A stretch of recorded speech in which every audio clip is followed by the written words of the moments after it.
A U.S. Navy destroyer was testing weapons in the Arctic when it was suddenly attacked by two armed helicopters.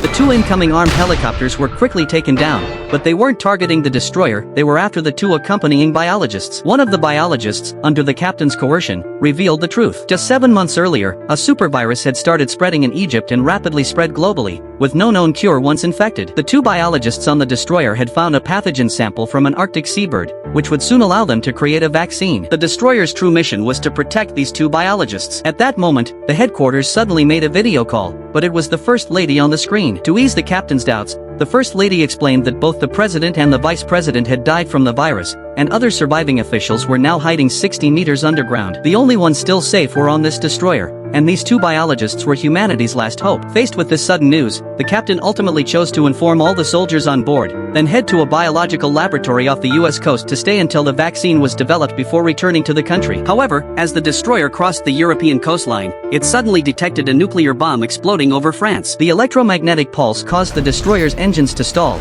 leaving the entire ship without power. To keep the pathogen stored at -5 degrees Celsius, they had to restart the engines.